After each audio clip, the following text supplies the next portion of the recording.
All right, got a great question in my Instagram account from a lady who wanted to know, what do I do if I'm pregnant?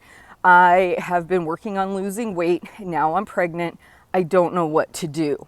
And I'm just going to share with you what I did. Again, I am not a doctor, nurse, medical professional. Always consult your doctor first. But I had 2 pregnancies in my journey to lose weight, right? So I decided after my son was born in 2006, I wanted to lose weight. I then got pregnant again and had my second son 14 months later. And then I had my third son in 2009. So within 3 years, I was pregnant twice.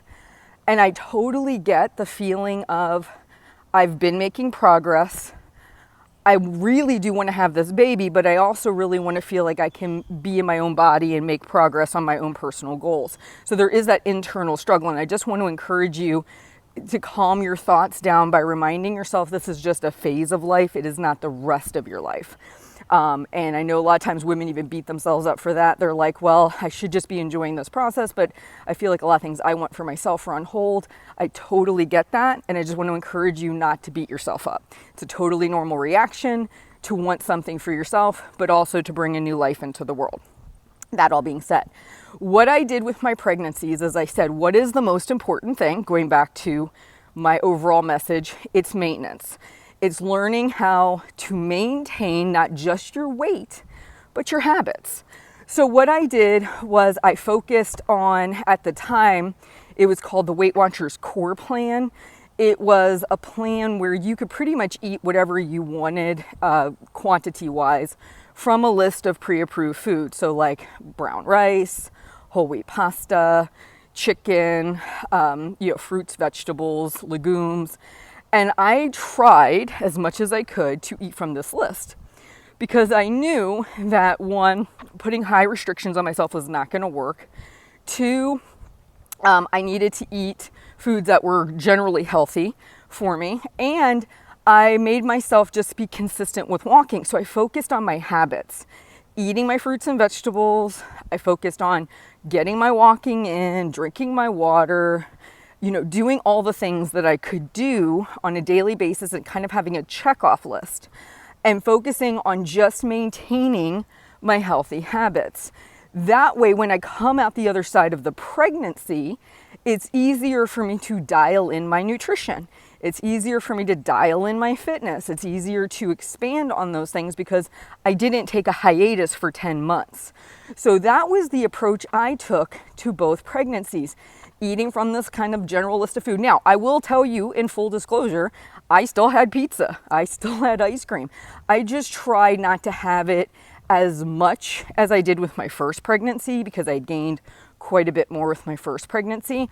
And when people would use the old sayings about, oh, you're eating for 2, you should be having all these cravings, I would have to remind myself that was their experience.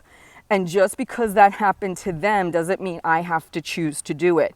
As in with my first pregnancy, I kind of gave myself a license to eat whatever I wanted because people kept saying those things to me. Of course, everyone's super giddy that you're pregnant, right?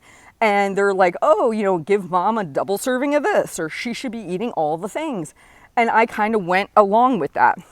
And ipso facto, I was 50 pounds heavier by the end of the pregnancy. So the point I'm trying to make is I chose to hear those messages and reframe them in my head. And I would say, yes, Heather, that's what they believe, that's what they think, but you don't have to choose to participate in that. And do you even really want those things? And really kind of checking in with myself as opposed to going along with the crowd. And that's really difficult for new moms because a lot of people are sharing their opinions about your body, about your pregnancy, what happened to them, even if you didn't ask. And so you have to kind of run things through a filtration system in your own head where you're saying, is this true for me? Is this what I want for me? Do I really want pickles and ice cream? I mean, like really checking in and saying that, because what if you don't have any weird cravings? What if you want to eat normally? That's okay too. So just want to encourage you as you're entering into pregnancy, maintain your habits. Think about eating in a way that supports you, supports the baby. If you are tracking calories, you're probably going to want to go up to your maintenance calories. That way you're feeling better and content. And I'm sure your doctor's going to talk to you about that.